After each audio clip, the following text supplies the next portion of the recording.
It's February 19th, which is the perfect date to do my annual January 1st ranking of every new movie I watched last year. So today I'm going to stop and rank all 160 new 2025 movies that I saw, part 1 of 3. That was a mouthful.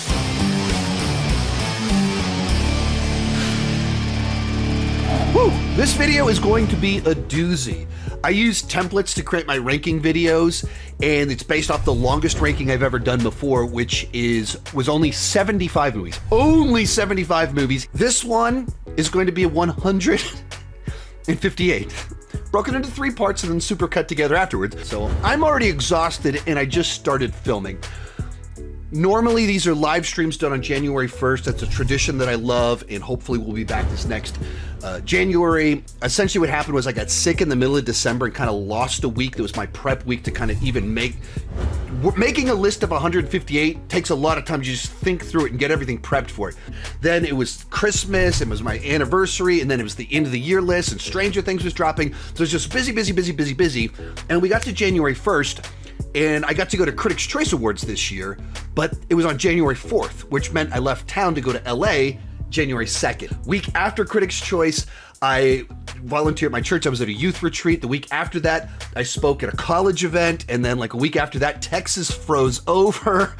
And then like a week after that was the Super Bowl. This past weekend, I spoke at another event. And so I've just been like spinning plates in all these different directions, trying to make everything happen. So finally, things have slowed down for a few weeks so I can catch up and make my epic ranking. And so this year, for the first time ever, it's actually going to be an edited video. Let's get started. First up, Movie X, Untitled, movie that I did see. I just can't discuss on any detail on my channel. And if you know the title of the movie, which if you go down to the comments, there'll be people telling you what the name of the movie is. I'm not going to discuss it on my channel, but I did see it, and so it was concluded here. Essentially, my oldest best friend, going back to the 3rd grade, was in a movie. He was the best man at my wedding. I'm at press screenings with him all the time. He's one of the people that's helped me, even little journeys, connections here and there, connected me with Fantastic Fest.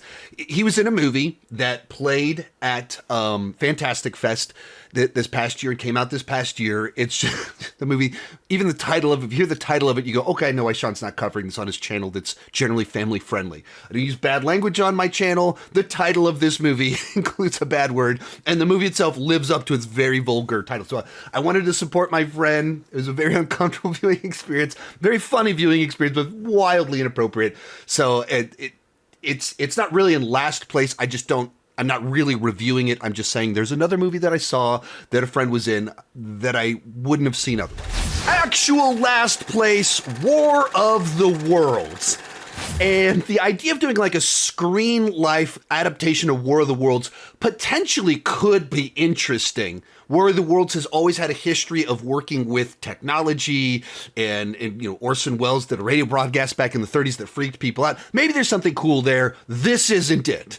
This is just like a cheapy way to do War of the Worlds that's not a good screen life movie, and it's not a good disaster movie.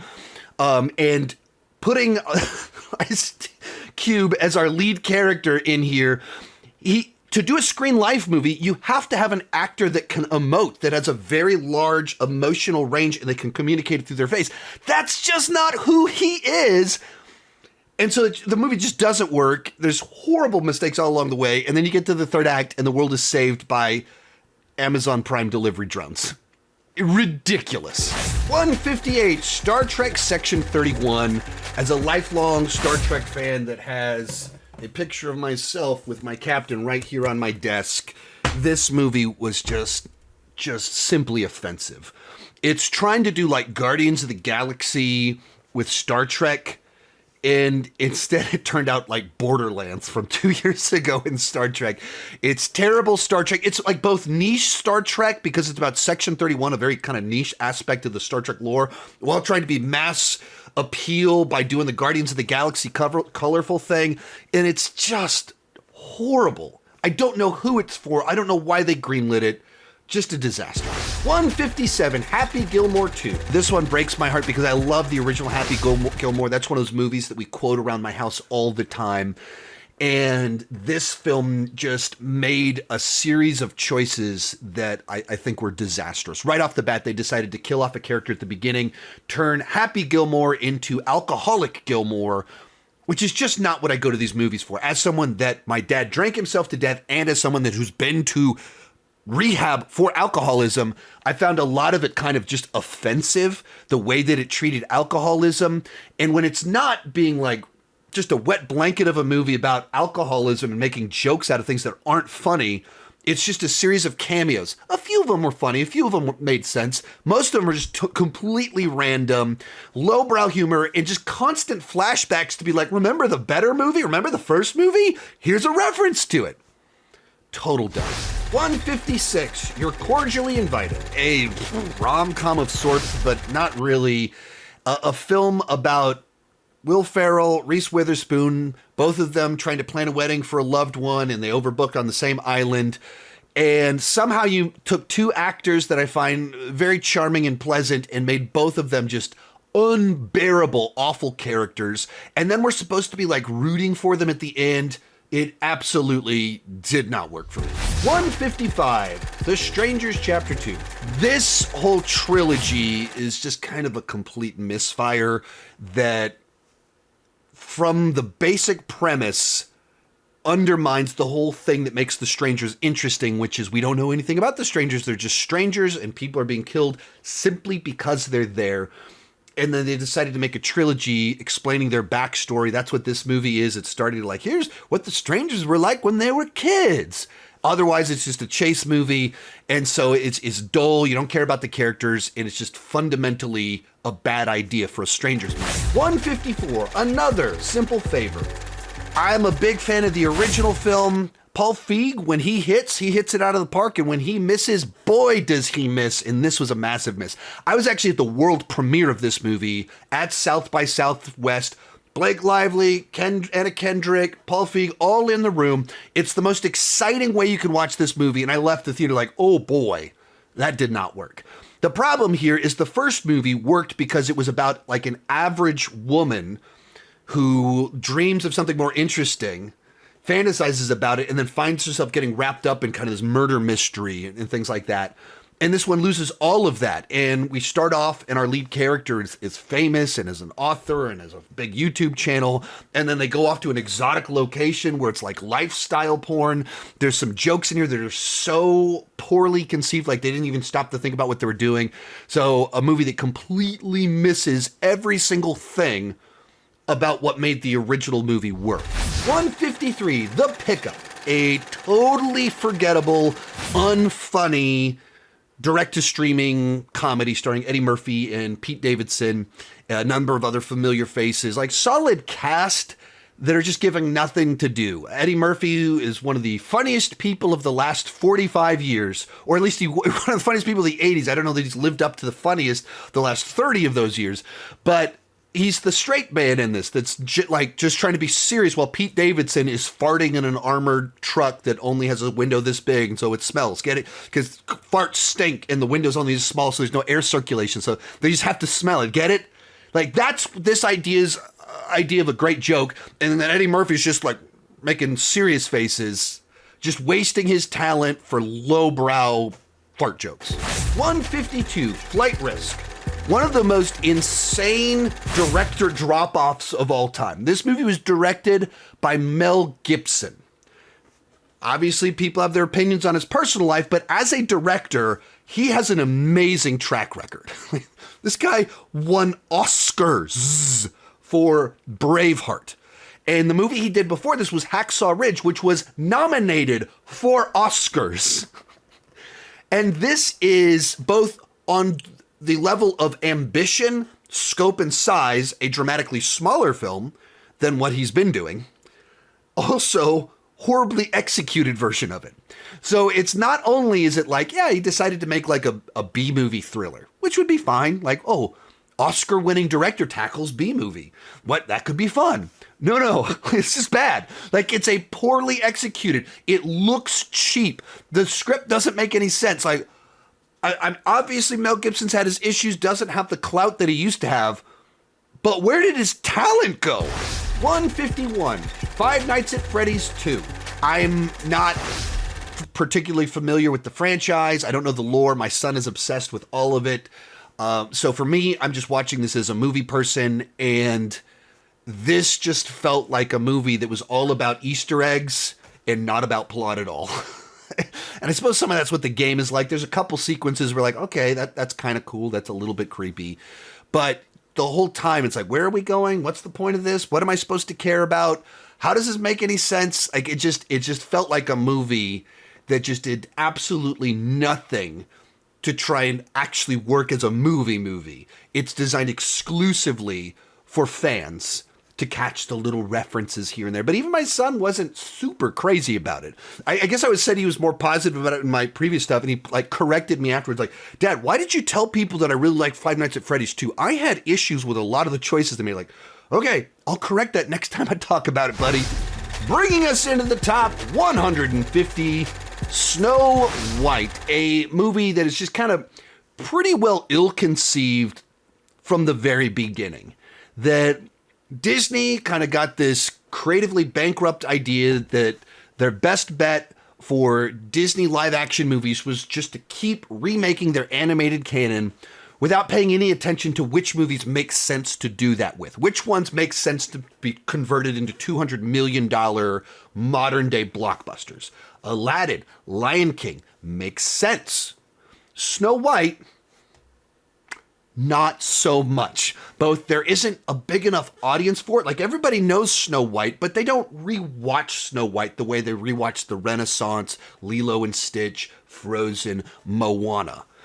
And so it just fundamentally never made sense. And then likewise, the original Snow White is kind of this like small little episodic little thing because it was the original feature-length animated movie. So then, of course, we've got to convert it into a blockbuster. They wanted to like reinvent it, and they didn't want to have the dwarfs in it, and they needed to make Snow White like this revolutionary icon that's like carrying on her father's legacy. None of this is really compatible with the original idea, which led to reshoots after reshoots. And so the movie you get is just this bizarro thing that wants to be a big blockbuster version of Snow White, and it's just a dud. 149, Love Hurts. And having this movie this low on the list also hurts. This stars Ke Huy Quan as is the kind of like normal guy in the suburbs. It turns out he's got a violent past, and I was really excited for this movie because of the studio making it, because he was starring in it. And then the film itself just didn't really work. The script doesn't pull it all together. There's like some action in it that's okay, but when you don't care about the plot or the characters and it's just like fundamentally structured so poorly, I just got nothing out of it. So huge disappointment. 48, Don't Mess with Grandma. This was a very small budget action comedy, martial arts comedy starring Michael Jai White. I actually saw it a year and a half ago at Fantastic Fest, and just a real disappointing film once again. Of like I can enjoy direct-to-video action movies. I can enjoy a lot of low-budget action films, but this one is just so low budget that the action isn't compelling at all. And it's trying to be a comedy to kind of like, I mean, we're not trying to just be an action movie. It's a comedy, but it's not funny. So it just doesn't deliver anything. Like Billy Zane shows up from time to time in it. There's just a couple cameos. Like, what's he doing here? But just nothing. It doesn't deliver on any of its parts. 147, Bloodstorm. This is a micro-budget action film that stars a fellow YouTuber, Viking Samurai. I'm buddies with him. Interviewed him one time. And he did a movie last year called Last Kumite. That's kind of inspired by Bloodsport and other movies that I love. I enjoyed that one a good bit more than this one. This one is kind of more like a prison break kind of action film. And I don't think it was able, with the budget and limitations, it just wasn't able to pull off its ambitions big enough. I don't really like to pick up, like this one, Don't Mess with Grandma. It's not a lot of fun to kind of have them low on this list because they are just like much lower budget films that didn't have the resources to pull off some of the bigger ambitions that you need to like really do action. So I feel bad putting them low, but also have to be honest. Next up, Vicious. This is a totally generic someone is given a doodad and they mess with it, and then they have so much time to try and figure it out before the thing kills them. There's a lot of movies like this that come out every single year, and this is just another generic one. Stars Dakota Fanning, so it's just, the only positive here is really her. It's nice to see her in a movie. She does a good job, but it can't even stick to its own rules. Like, there's this whole hourglass aspect of the movie that just doesn't go anywhere. It's not consistent with itself, and so a movie that is just completely forgettable horror film. 145, The Old Guard 2. If movies like Bloodstorm and Don't Mess with Grandma didn't have the resources to pull off their ambitions, Old Guard 2 is an example of a movie that had $100 million. It had multiple movie stars. It had the resources to be this big action film, but it's just so bogged down with a script that just doesn't do anything interesting. And instead of telling its own complete story, it exists to set up the next movie. Overtly so, and in a way that's not satisfying. That you're just watching it just feels like this was a trailer for the next film. And there's so much exposition, there's so much backstory that, like, it all becomes forgettable because there's just so much stuff and you don't care about it. 144, Him. Another big disappointment. I was actually quite excited about this movie because it kind of sold itself as a sports horror thriller or a sports psychological thriller, something like that.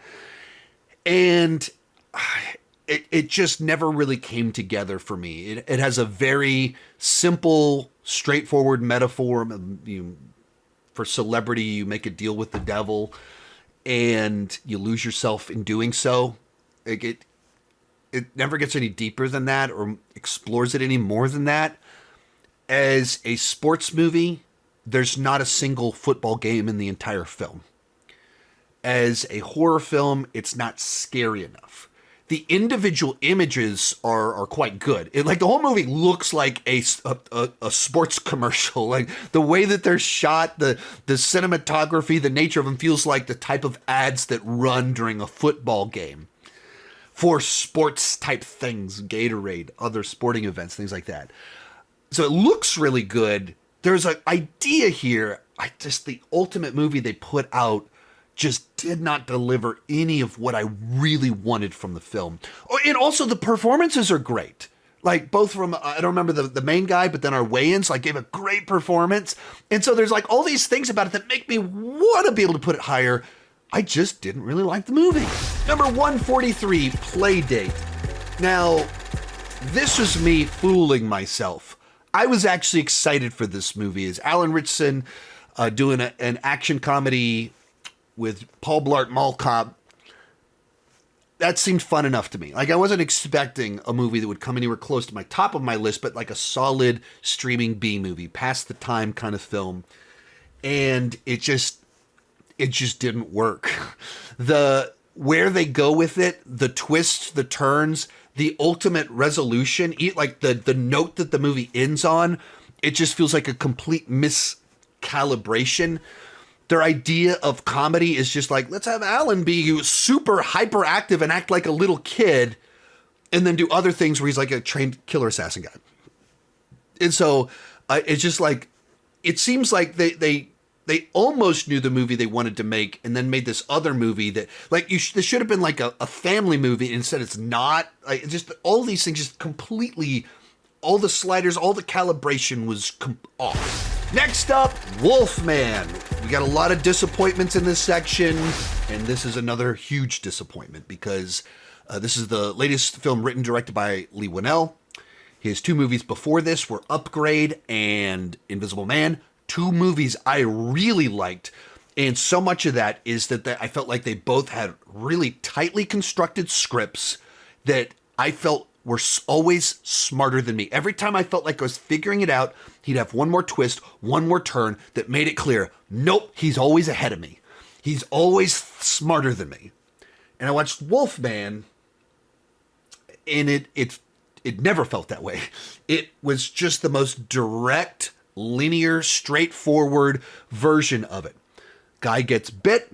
Guy starts to torment family. They run from him. Credits roll.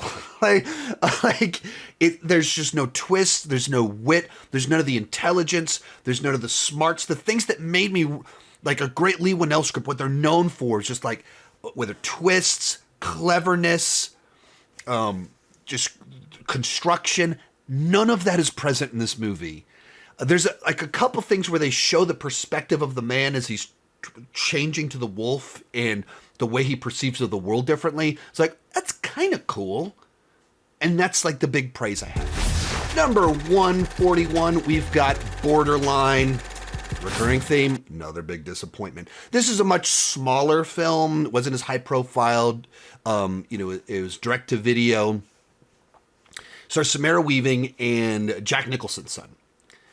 And so right there, I was just kind of interested. I like Samara Weaving, and then Jack Nicholson's son starting to get more and more of these roles, and he plays a lot of like psychos, and he's playing a psycho in this one that borderline personality disorder that's obsessed with this famous person, Samara Weaving.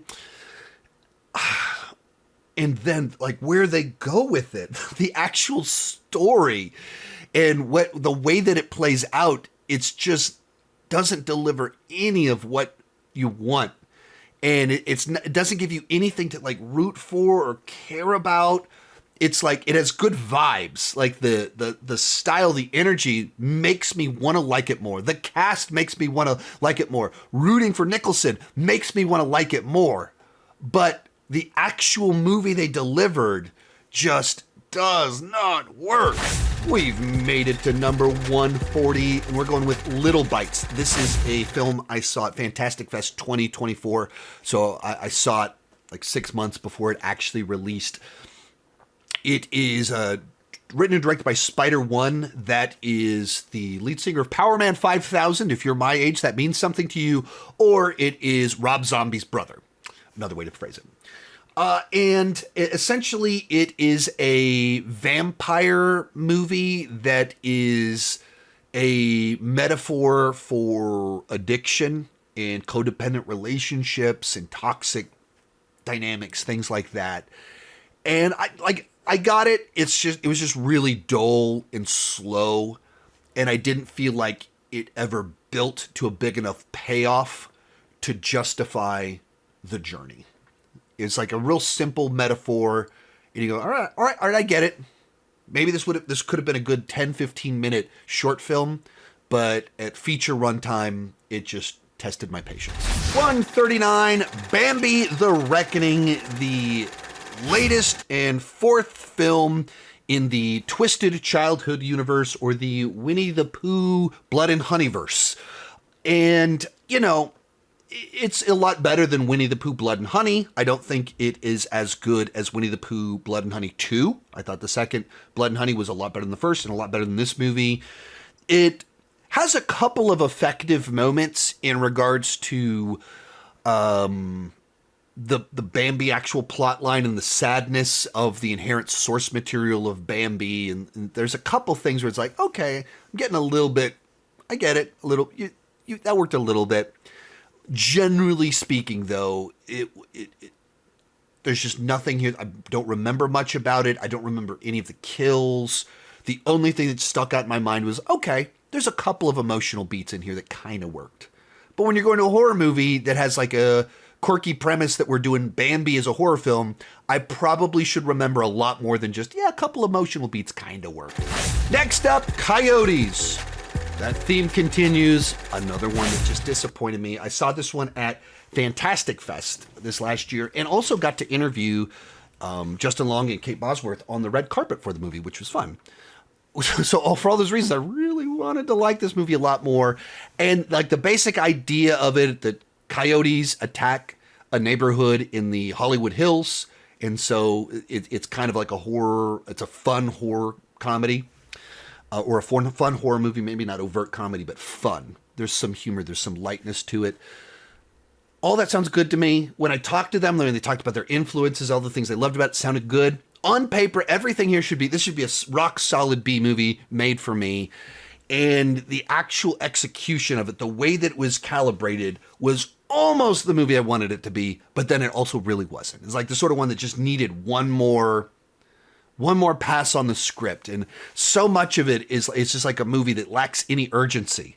Despite there's coyotes attacking, there's a part where the house burns down. I think there's a part where the house explodes. Like, there's multiple things that are really dangerous that matter, but you never feel that because of the way that it was constructed. And you could just readjust it a little bit. Like, a house is burning, so the hills are on fire. We need to get out of here, but we can't go outside because there's coyotes that'll eat us. Right there, you've created urgency. You've created multiple dangers. We can't stay here, but we also can't leave.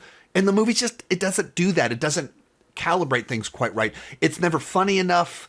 And it uses AI coyotes, which they always just kind of have that AI sparkle and shine to them that you just can see that you're watching AI in it. So, like, it didn't make me mad. It just left me being like, man, I wish I liked this more.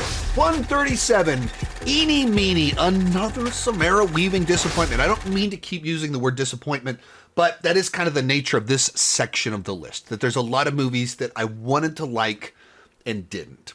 They didn't deliver on the promise of the premise. So this one is kind of like a heist movie of like a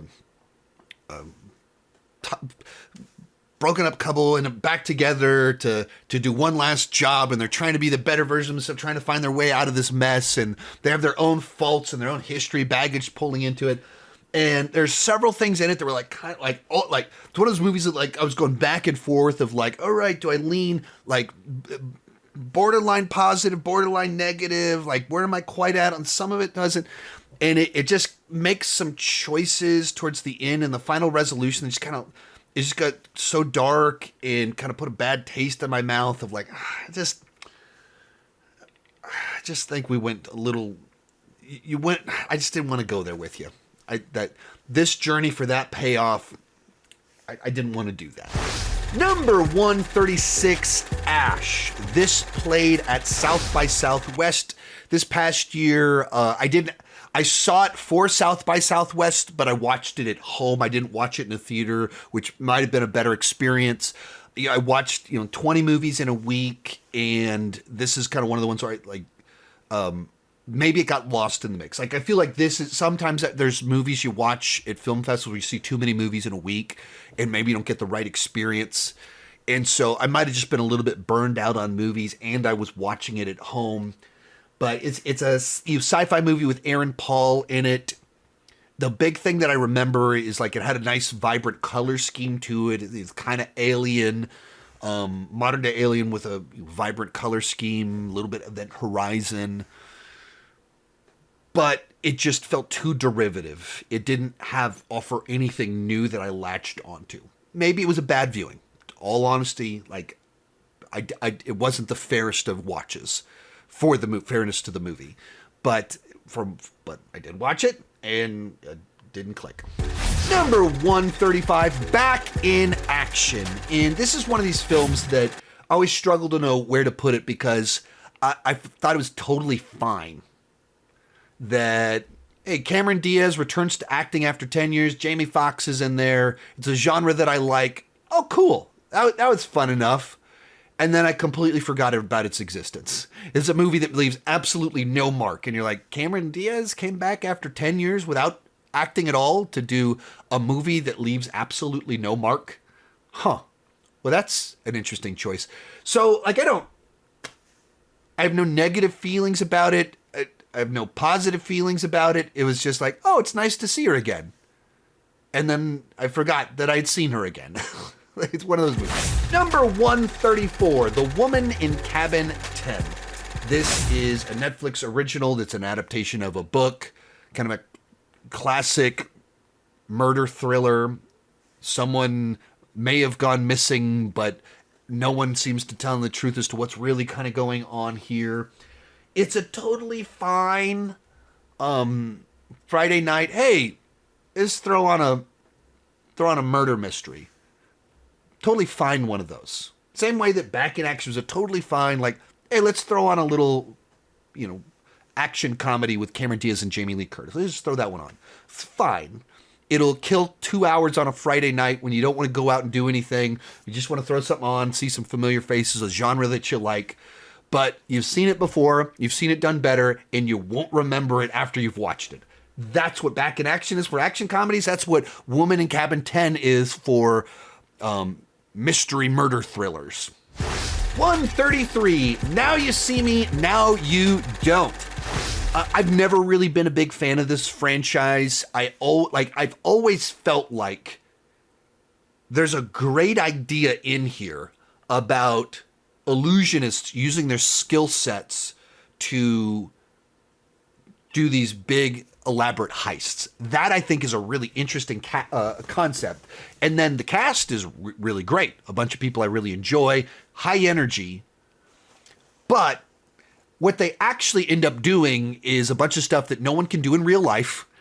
And they get so bogged down in this secret organization where it's not really about committing heists. It's like more of like magician Robin Hood through a secret organization for the purpose of bringing equality to the world. It's like, what are we getting bogged down in all this crap, this garbage? What are we doing here? And this movie's the same thing. There's a couple really cool sequences in here. One of them is like a chase fight scene in this magician's ancient home, and so there's just like they're in an illusion room doing a fight, and so just I've never seen anything like it. It looked really cool. But then and then when it does the big crescendo at the end, I mean, it kind of works. It's like, oh, I'm getting the feels. But generally speaking, like, this is not one that I'm like into at all. I actually saw this movie in the theater 2 times in a week. The second time I saw it in the theater is because John Campea came to town and did a meetup, and the meetup was seeing this movie. So I went to go see it a second time. It was pretty fun because I got to have dinner with him before the movie, and then went to go see the movie. But watching it the second time in a week, I was like, oh, I'm not into this like at all. I do not need to watch this movie 2 times in a week. And I would be fine never watching it ever again. Number 132, Diary of a Wimpy Kid, The Last Straw. My kids are kind of obsessed with Diary of a Wimpy Kid. They have all of the books. They've read all the books. And so it's kind of fun to watch these with them and have them like explain to me how they're similar and different from the books and everything like that. I think for some reason they keep adapting the same books over and over again. There's like 15, 16 books, and they've adapted like 4 of them. They keep doing the same ones, and in these animated ones, they're adapting what was the original trilogy. All 3 of the original trilogy. This is the same as Dog Days, except Dog Days was in the summertime. This is in wintertime, but it's the same plot. It's the same book being adapted, just a different setting. And I just don't know why they're doing that when there's all these other books, so you could do something fresh, new. I mean, it wouldn't be original because you're still adapting something, but you're adapting something that has not been adapted yet. And so they just feel creatively empty most of the time. They're just like, we've already done this. I don't get it. Number 131, Karate Kid Legends, and back to the big disappointments. Oh man, this was so disappointing. Like, totally watchable. I've been meaning, my wife hasn't watched it yet. You know, we've watched all the Karate Kid movies and Cobra Kai together. Maybe that should tell you something, that in the 8 months since this movie came out, I haven't watched it with my wife yet. But if whenever she wants to, whenever it happens, I'd be totally fine to rewatch. It's totally watchable. It's just a movie completely missing the heart of the franchise, as well as failing to deliver on the promise of the premise, which is Jackie Chan and Ralph Macchio in the same movie together. You get a movie that has twice as much plot as any of the other Karate Kid movies. It has twice as many characters as any of the previous Karate Kid movies. It has twice as many fights as any of the previous Karate Kid movies. It has twice as many jokes as any of the previous Karate Kid movies. And the shortest runtime. So it is truly Karate Kid for the TikTok generation. Just flying from action set piece to plot point to joke to bit to characters showing up. It has no room to breathe. The actual heart of Karate Kid are these mentorship relationships. That is what it's all about. Yeah, I mean, karate is the packaging, but that's just the external metaphor of the internal change. And this lacks that. It's like, it has a high school kid training a pizza man, grown man, to be a boxer. And then there's like a karate dojo that runs like the mafia, and there's people that owe money. Like, it's so weird. It's like all bad ideas. Totally watchable. totally missing what I love about this. Another milestone, number 130. I Know What You Did Last Summer. As much as I'm a Scream fan for life, somehow I missed I Know What You Did Last Summer. I didn't watch it for the first time until just a few years ago. Whenever the TV show came out, I was like, I should probably watch these movies. I was like, okay, that was kind of cool. It's kind of like you missed something that's that era of slasher films, the Kevin Williamson era, was like so formative for me. So much remind me of high school, because that's when I was in high school. And so watching the original one, actually the first two, for the first time a few years back, was like, oh, it's like feelings like nostalgia just watching something that I had not actually seen at that point in time. But I don't have any long-term investment in this franchise. There are some things in here that I kind of liked about where the city was at, but it's kind of one of those ones that the more I sat on it, the more I was like, that just kind of put a bad taste in my mouth. I don't really like where that went. Thinking back, like I'm struggling to remember the new characters, like at all. All I remember the legacy characters and the choices that they made there and how little sense some of those choices made. Next up, Captain America, Brave New World. And, you know, I love the MCU. It feels like they're course correcting. I'm hoping this was the end of an era of poorly developed projects that didn't have the proper oversight. They hired the wrong people. And so then they rushed productions. They tried to fix it in post. You know, this movie got delayed like a year so they could do all these reshoots, added a character, changed the plot line around. And when you watch the movie, you feel that. Like, there's things in this movie that I appreciated, that it felt like the universe was cohesive again. And what happened in a movie over here matters over here. It feels like we actually are in a shared universe again. But like, it's a Captain America movie that really feels like a follow-up to The Incredible Hulk. The third act is a complete waste of both this Captain America as well as Red Hulk. It didn't really work. 128, The Electric State. I didn't hate this movie or anything like that. It's obviously not in my bottom 10 of the year or anything like that. Genre-wise, it's a genre I enjoy. It's a cast I enjoy. You know, having Mr. Peanut in there doing all of his stuff was kind of fun. But when you have this cast, the directors of Endgame, writers of Endgame, and $300 million, you should make a movie that has a bigger impact than this movie. This is just another one of these mega budget streaming movies where you just go, where'd the money go? Why did you think this script was worth $300 million? I don't understand. Like, it's fine. And it's totally forgettable and generic. 127, The Perfect Gamble. It's interesting, these two kind of fell right next to each other, because this next section up here is where you start to have some kind of like, I'm going to talk about one movie super negative in this section and how disappointing it is, and the next one I'll talk pretty positive about it, and not really say negatives. But it's kind of a matter of when you have a $300 million star-studded movie with a bunch of A-list writers, directors, actors, and it disappoints, you get here. And then you have a movie with very limited resources but delivers something you enjoy on a small scale, and it ends up right there next to it. So it's like, one is much worse than it should be. One is maybe, a little better than maybe it should be, considering all things considered. That's kind of the case with The Perfect Gamble. This is a small budget, kind of mini version of the movie Casino, that instead of being a Scorsese epic, it's like a small personal tale about a guy that gets out of prison, hooks up with his old friend who started a casino somewhere else, and they're trying to make it run in a town where they don't know the rules and get themselves into trouble. Just kind of reminded me a lot of a bunch of kind of these small crime thrillers from about 25 years ago that I used to watch all the time, and we used to get them in the late 90s, early zeros. We just don't get them anymore. So I appreciated it for what it was.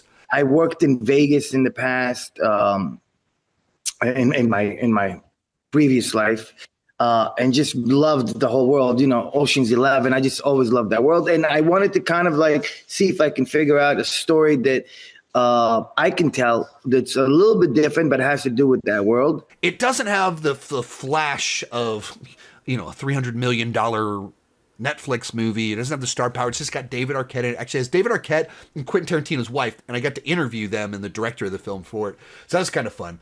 But like it's a much smaller film. It's and if you can appreciate it on that level, it does what it's supposed to do without completely wowing you. So it's got like this excitement of gambling. It's got this whole sort of mob world, and then also some romance. Number 126, Reflections in a Dead Diamond. This is one it's really tough to place on this list because it's a movie that is just so far not on my wavelength. I saw it at Fantastic Fest, saw it pretty deep into Fantastic Fest, and then it's a movie that's just not my thing at all. So it was a bit of a tough watch for that reason, and it's also not in English. Essentially, it is an Italian version of James Bond, if told in a hyper-stylized, surrealist fashion, where everything is a visual metaphor. So it's like if the one paragraph synopsis just sounds like a James Bond movie. And that's true. And then you watch it and the experience itself, it's so wild and trippy. Like a lot of people loved this movie. Like if you're into surrealist, trippy, metaphoric films, check this movie out. Like you're in for something you've never seen anything like this before. I'm just so not wired for this movie. So it's tough because it's not like it was poorly made. It's not like I didn't in the conceptual level didn't get it. It's just a movie that I just could not get on its wavelength. 125, Baby Assassins Nice Days, or Baby Assassins 3. This one I actually watched at Fantastic Fest 2024. So I saw this one a year and a half ago. And another one where I watched it probably not in the best headspace, where it wasn't the movie I wanted to watch. I didn't get into the film I wanted to watch, even though I really tried to. And so I was kind of frustrated, disappointed with the way things played out. It was watching a movie I wasn't really in the mood for. It's that, and I haven't seen the first two Baby Assassin movies. I don't think that matters. I don't think that affected my actual interpretation of the film. But it was just kind of like, this is all I could get into. And so I had a chip on my shoulder a little bit. But from there, as someone that loves action martial arts movies, this one, for whatever reason, when I watched it, I just couldn't get into it enough. There are some cool action set pieces in it. Maybe some of it is even the nature of the lead characters. It's a Japanese film, and they're all kind of, I don't know how to phrase it, but kind of like the giggling Japanese girl. I don't know how to describe that, but that, you know what I'm referring to. It's like three characters like that for a whole runtime, and that's just a lot. That's a lot of a very, very specific niche personality type to watch a whole movie of them doing that while killing people when you're not in the mood for that. And so I just didn't connect. 124, right along the exact same lines, Sister Midnight. Also watched this at Fantastic Fest 2024. And this one kind of, I was actually a little bit more curious about this one because it has ties to India. I watch a lot of Indian cinema, but it's not like Bollywood, Tollywood, anything like that at all. It was like vampire cannibalism, sort of plot line, while just being a family, like a dramedy about this girl that marries kind of this loser and is kind of impoverished and is resentful, while being this also like dark vampire type stuff kind of going on too. And maybe it's one of those ones where you go and you watch a movie and have no idea what you're about to watch, and so you're watching it thinking it's going to be one thing and it's not.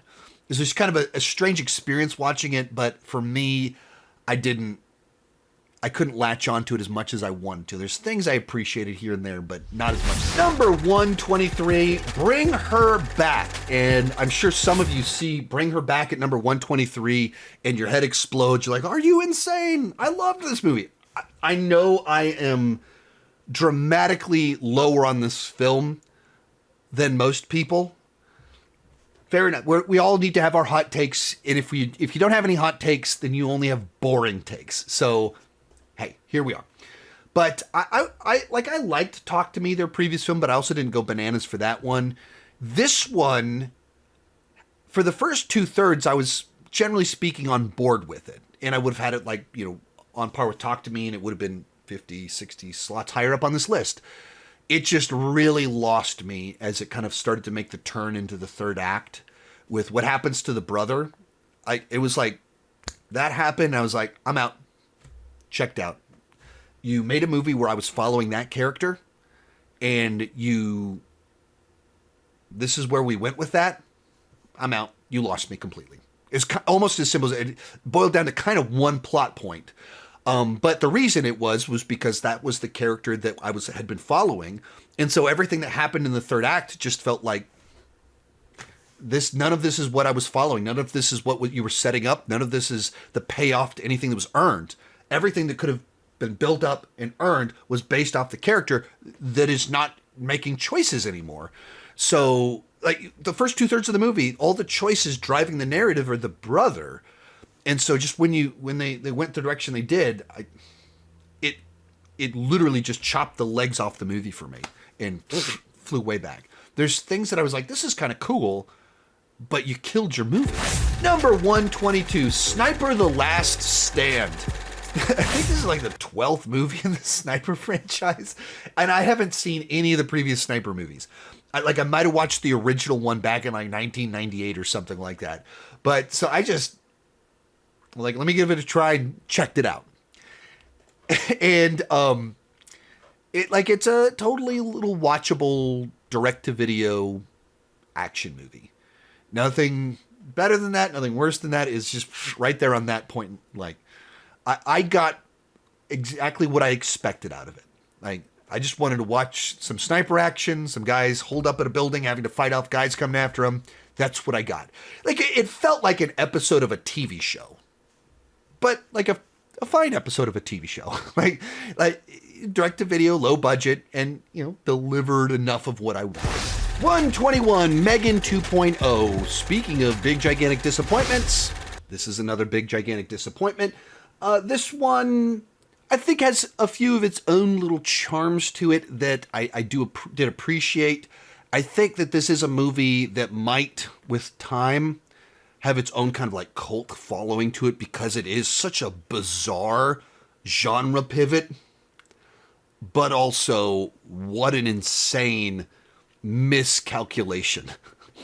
Where the first movie was kind of entry-level horror, PG-13 slasher, modern-day Chucky, and with kind of this AI twist, a little bit of a, not designed for the TikTok generation, but with a little bit of that flavor to have the clips go viral with the dance and everything like that. So just a little bit of that virality, and surprise big success, did great with critics. And a lot of people said, like, I wish it was more horror. I wish it went harder. I wish it was R-rated. And instead of listening to the feedback that people wanted to be more horror, they went, let's go more sci-fi. Let's full-blown T2 this thing, turn it into an action blockbuster with more jokes, more dance numbers, more vibrant colors. And you're like, wait, what on earth happened? That this was modern-day Child's Play. This was entry-level horror slasher killer doll thing into T2 for the TikTok generation. Bizarre. So much so that, like, less than a week after this movie came out, Jason Blum went on a podcast and owned it. Like, completely was like, we thought we could do no wrong. We thought this. And we completely misread the room. I have never seen a producer so quickly own that, which is kind of refreshing. I'm curious how the movie will age. 120, Nobody 2. Once again, big disappointment. I loved the first Nobody, love Bob Odenkirk, love a lot of the actors that they added into this film, but they went the wrong direction once again. Kind of the same thing as Megan, where I think they latched onto the wrong things. The first movie was an action movie that, because of Bob Odenkirk and a couple other things, it was able to have this comedic side to it, a comedic flavor, but it wasn't a comedy. It was an action movie about a guy finding himself and fixing his marriage by returning to his violent urges to save his family. But Nobody 2, they went, yeah, this time our big inspiration is Vacation, National Lampoon's Vacation. And you go, wait a minute. That's not an action movie. And I think they tried to both follow the same template and structure as Nobody, while also following the template and structure of Vacation. And everything just kind of felt forced and unnatural to me, which is heartbreaking because I love this genre. I'm a sucker for it. Like, it's so watchable. Like, I have already rewatched this movie because my wife couldn't go see it with me in the theater because I took one of my friends who's also a huge Bob Odenkirk fan. But yeah, just a movie that did not in any way live up to its potential. 119, Conjuring: The Last Rites. And this just kind of feels like the franchise is running out of steam. Like, it's probably for the best that this is the last time that our original 2 leads will be the leads in these films. Well, actually, we'll see if that sticks, because this movie made $500 million. This is by far the highest grossing movie in this franchise. Like, felt like it's running out of steam. Not at the box office. This movie teed off, knocked it out of the park, did fantastic. Like, no signs that general audiences are losing any interest in these movies. For me, it just felt like we're losing what made the original 2 films kind of special. And there was a certain grounded believability to them. So much of that going back to we can debate the validity of the Warrens and everything, and whether how much they're charlatans or whatever. But, there was years of reporting of like things that were happening that were much more grounded. Supernatural, but grounded is what was reported. And you get to this movie and it's like someone is eating food and suddenly there's glass in their throat. Like, stuff that absolutely did not really, like, there's no connection. There's nothing tied to anything. Not reported or anything like that. It's all fabricated. It's all not even what was, yeah. It just felt so detached. It felt so elevated. So everything has to get bigger and bigger and bigger every movie. And so you just kind of lost what was so effective originally. The believability is just all kind of gone, so it just feels played. 18, Regretting You. This is, what is it? I think it's the latest movie based off a Colleen Hoover novel, they're kind of romances, but about like very broken, toxic people, and that's what this one is. It has a little bit of it kind of has some stuff that works in regards to just getting you to, feel like the romantic and sexual tension between characters. I think, McKenna Grace is one of the big rising stars of today. That she's only 19 and she has an enormous list of franchises behind her already, and now moving into this sort of territory as well. But I think just the subject matter, the source material, just is inherently not actually romantic, because the characters are too broken, too selfish, too the toxicity or the broken nature. They're like trying to like have this very twisted kind of connection to people that makes it difficult for you to like, these people shouldn't be together with what they're doing. This is not, you guys need to take like a year off and then see if this makes any sense. But it's just like had a like very off-putting central plot point. 117, Play Dirty, the latest Shane Black film and the latest adaptation of the Parker character that has previously been adapted, been played by Jason Statham. Mel Gibson played the character back in the 90s, though he was called Porter in that one. And like it's fine without ever doing anything to distinguish itself. It's like like so many of those other movies I keep mentioning right now of like, it was a streaming movie. So it was like, sure, as a throw it on streaming movie if you're in the mood for kind of a heist crime movie with twists, turns, action, lively characters, it's that. But you've seen this movie before, you've seen this movie done better, which is, once again, to use the theme word of the day, disappointing when coming from Shane Black, who is very famous for his witty and clever scripts. In this one, it just doesn't feel like it has enough of that. It just feels like, all right, we've kind of seen all this before. Like, just none of the subversion, anything. And the Parker character is pretty, like, he's a dark character. That's like, they're played lively, but it's kind of dark. And once again, I don't know that the tone ever fully clicked as well as I would have liked. Next, Freakier Friday. I enjoy the Freaky Friday from 20 years ago.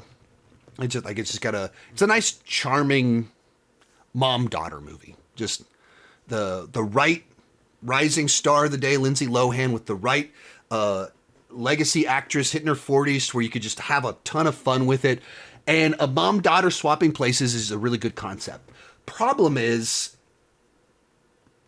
or you could imagine a scenario where you do another one years later and you do 3 generations, the granddaughter, daughter, matriarch, swap places, and instead they kind of work in like a incoming stepsister situation. So the swap, it's not kind of this clean thing of a mother having to live her daughter's life, a daughter having to live the mother's life, and thus through that they start to understand each other better. That is a very relatable universal concept. And this one, it's not quite that, like, it just isn't clean like that. The dynamic isn't as interesting. And one of the new daughter characters in this is, or granddaughter, however she falls into it, is so selfish and mean-spirited and making choices that are so hurtful for people, for her father, that you just kind of, once again, bad taste in your mouth. And it's frustrating because Lindsay Lohan, Jamie Lee Curtis, and they're having so much fun. One of the things I love about both of these movies is that they allow the fiancés to be really good, decent men. That they don't make them a doofus. They don't make them angry. Like, they're very patient men trying to do what's best for not just their fiancé, but future stepdaughters. Like, they care deeply about making sure that's preserved in both of these movies. So I really appreciated that. And you get a lot of Lindsay and Jamie together, but that's just the central premise just wasn't strong enough. Number 115, Mickey 17. I hate that I'm overusing this word. That is one of the problems when you do a list kind of like this, but this is Bong's follow-up to Parasite. Best Picture winner.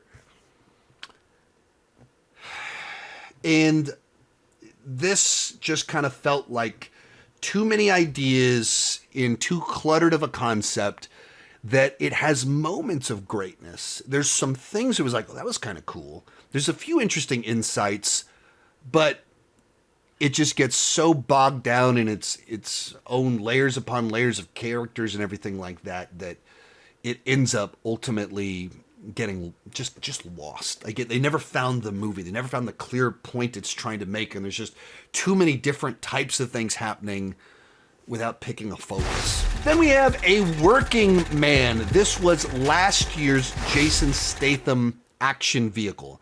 2 years ago, we got The Beekeeper from the same creative team that gave us Working Man. So I went into Working Man pretty excited about it because I really like Beekeeper, and it never like found the right tone. Beekeeper had its tone right, figured it out. This tongue-in-cheek Jason Statham action movie with some bee puns. So it was like, we're playing it straight while being silly.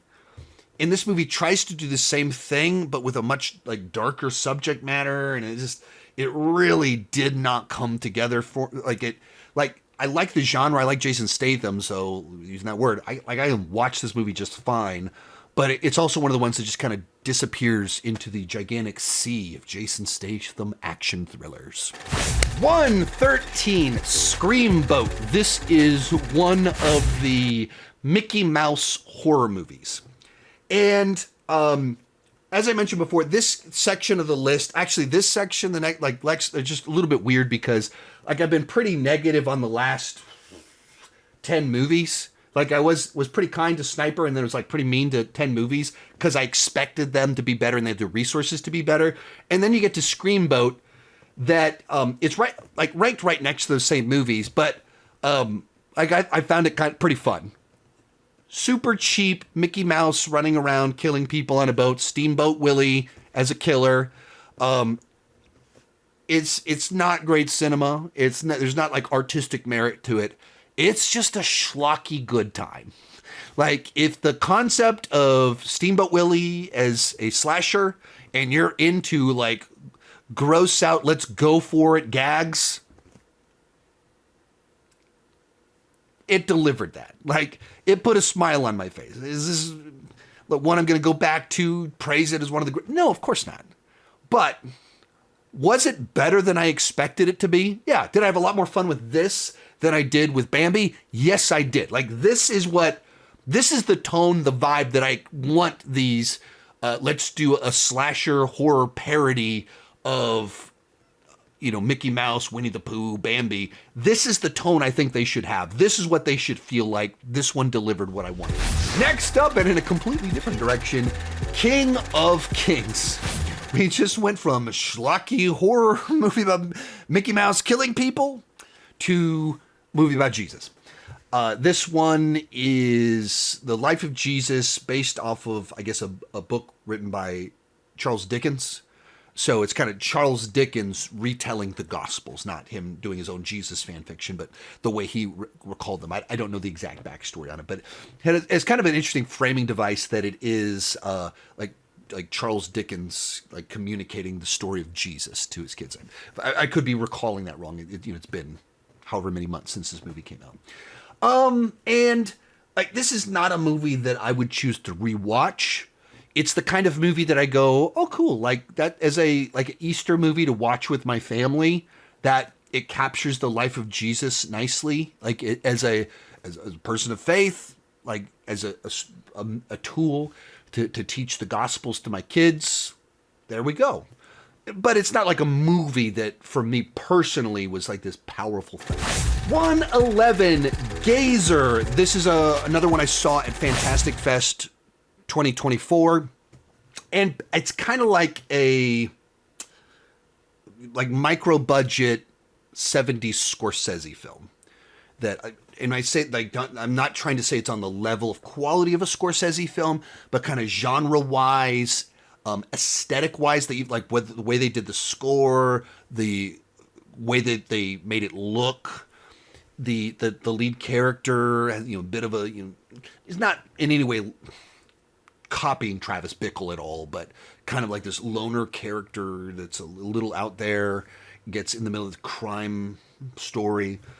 So as a micro budget film trying to tackle kind of a Scorsese kind of plot line, street level crime, reminded maybe even a little bit of the first two Nolan films and following Memento, in a town crime type stuff with the person I believe has amnesia. I believe is what the person or amnesia is it amnesia has some sort of mental quality that kind of affects the nature of the film.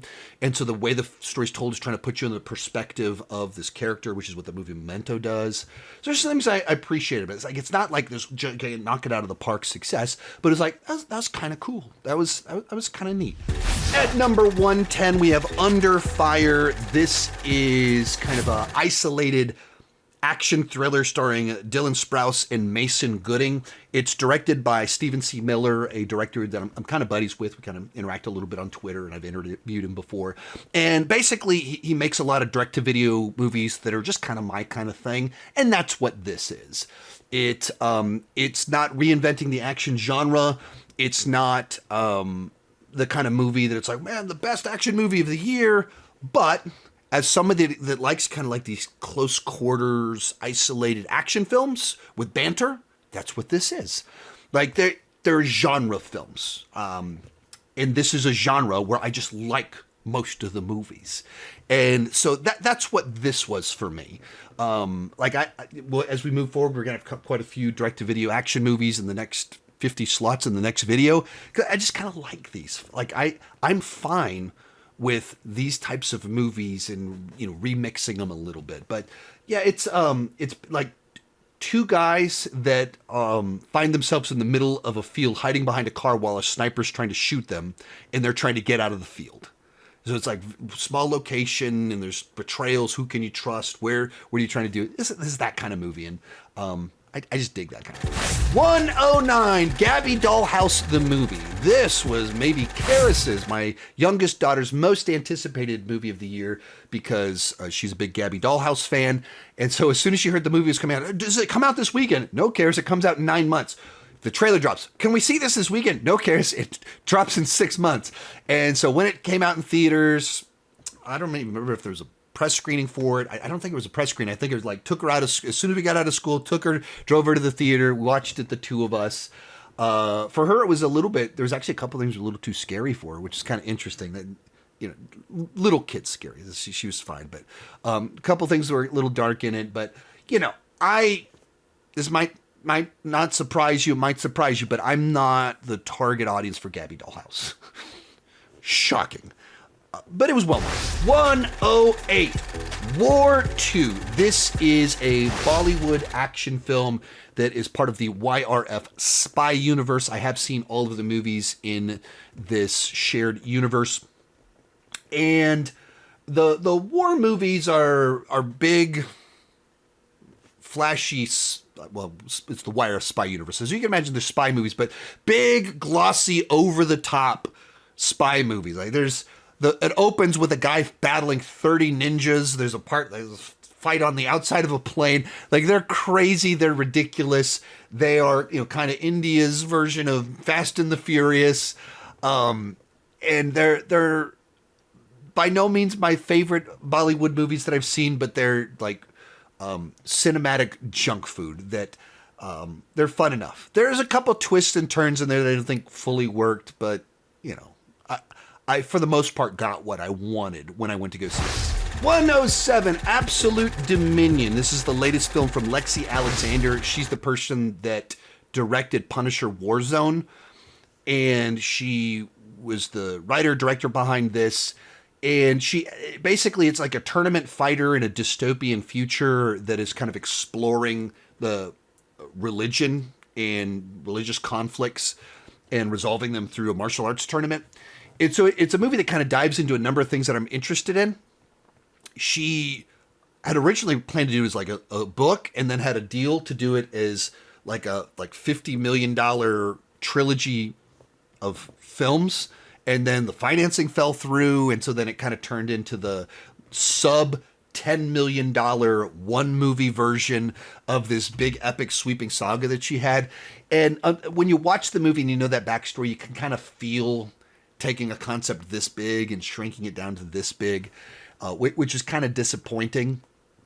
I love tournament fighters and sci-fi dystopian stuff. So it's like a lot of parts that I enjoy, but having to be kind of the lower budget version of it, which I watch a lot of 80s and 90s low budget, high ambition sci-fi action stuff. And so this kind of reminded me of that. The movies that their ambitions far exceed the budget that they have. And so I appreciate that, but at the same time, it's not as great as you'd hope. Then we have The Rule of Jenny Penn. Another one I saw at Fantastic Fest 2024. It is essentially about a judge at this assisted care facility because he's losing his faculties and doesn't have the control that he used to have of his mind and body.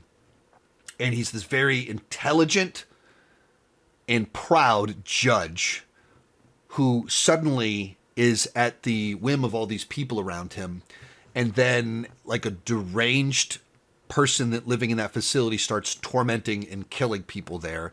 And this guy that is slowly losing his ability to communicate and do everything is trying to stop it from happening. There's a lot in it that is really cool. It's got John Lithgow, Jeffrey Rush as our two leads. And then some of it didn't quite work. But the central premise of that back and forth, the cat and mouse, was fun. Strained a little bit too much credibility that no one else picked up on what was going on, but the back and forth was fun. Number 105, Fountain of Youth. This is the latest film from Guy Ritchie, a director I really enjoy. It is designed to be basically his version of Indiana Jones, of course, a franchise I really enjoy, and it stars John Krasinski and Natalie Portman, two actors I really enjoy. Director, genre, stars, all of them things I really enjoy. Unfortunately, it just doesn't add anything new to the genre. And even the way it's designed, it's this globe-trotting adventure. They globe-trot to a number of locations from the Indiana Jones movies, which means there's like a one-to-one comparison to the better film. And so I was like, all right, I dig all the parts here, but you still gotta have your own spice. You gotta have your own unique thing you're adding to it. And even as a Guy Ritchie movie, this is one of the most generic Guy Ritchie movies. It doesn't, some of his more kind of serious, action thrillers he's done don't have the hyperactive editing and stuff and the creative camera angles because it wouldn't fit the film. But they at least still feel confident in what they're going for. This is like a fun, globe-trotting adventure film, and it's played so straight, like without any of the flourishes. So, once again, like, it's my thing. I could easily rewatch this movie, but I don't know why I would choose to rewatch this one rather than watch the first three Indiana Jones movies.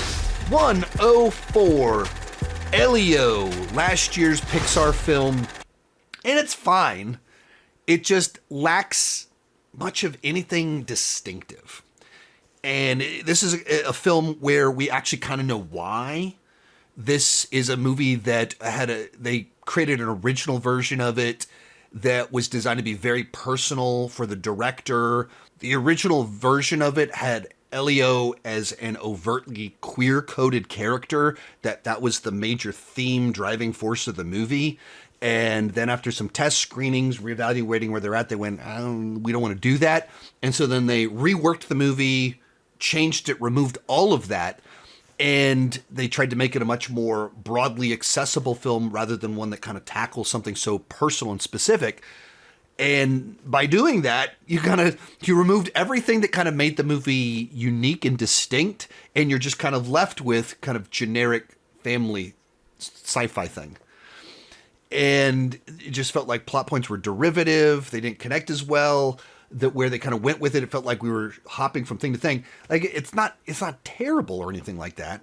It just lacks the Pixar magic. And that's what happens when you greenlight a project and make something that's deeply personal and go, maybe that's a little too personal for our broad appeal $200 million Pixar movie.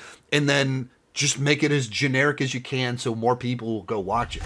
103, Boingo. This is the new film from John Heder, Napoleon Dynamite.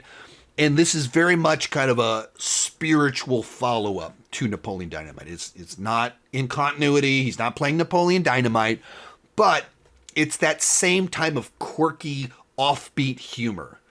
And the same kind of pacing, the same kind of storytelling, oddball stuff, except now he's in his 40s rather than in high school. And so if you're a big Napoleon Dynamite fan, it also has Billy Zane in there, Gina Gershon is in there, a couple other familiar faces. So it's just fun to see them back doing this thing. It's not nearly as memorable, as good, as laugh out loud funny as Napoleon Dynamite. But if you like Napoleon Dynamite and want a little bit more of that flavor, Boingo. Actually, I think it actually just came out on video this month, so you can actually watch it at home now if you would like to do so. And I got to interview John Heder about the movie, which was really cool. What's something you want people to take away from Boingo after they watch it?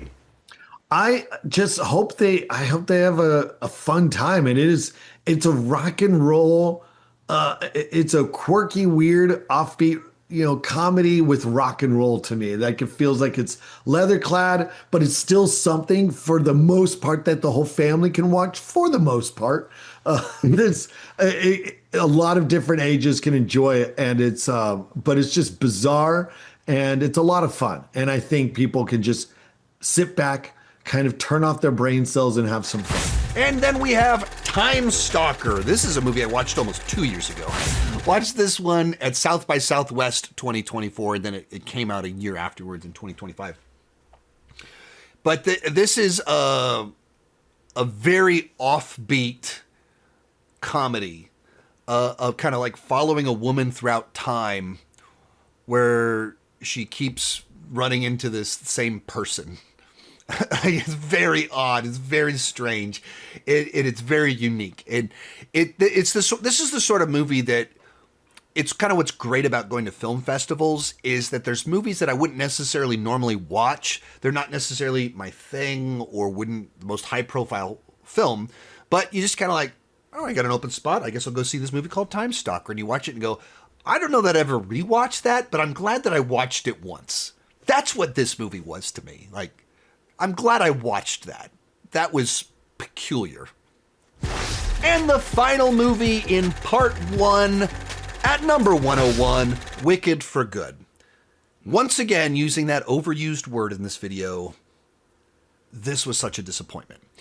In as much as the first Wicked was such a pleasant surprise for me because I wasn't really excited for it all. I wasn't anticipating it, and it made it into my top 10. This movie, to the same degree, was disappointing. That it fell below my expectations. And I'd heard that the back half wasn't quite as strong. The songs weren't as good in the back half. And that turned out to be true. And it's like a really strange version of that too, because it both feels stretched out, like they're padding it out, and it feels like they're speed running through too much plot. And I'm not sure exactly what that is. Like my understanding is that they're taking like 40 minutes of play and making it into 2.5 hour long movie. So they're padding out what was in the play, but at the same time, it's telling like the whole story of the Wizard of Oz. And so we're having to rush through that while doing, this rebellion against Oz and tearing down the man, resolving things, epilogue. There's a lot of different stuff happening all at the exact same time. But it's just not as powerful of a story as the forming of the friendship that you got in part 1. And the outcast finding her purpose in her power. That the crescendo at the end of part 1 is so good. And this just doesn't have anything that matches any of that. And so, like, the performances are still really good. The production design's really good. But even what ends up happening to several of the characters, what they end up doing, it just didn't work for me. It felt forced. This is where you start to feel them trying to like force the pieces of the Wizard Oz and Wicked to fit together. And so for me, it didn't really pay off as well as it should have. So there's some solid moments in a movie that overall let me down.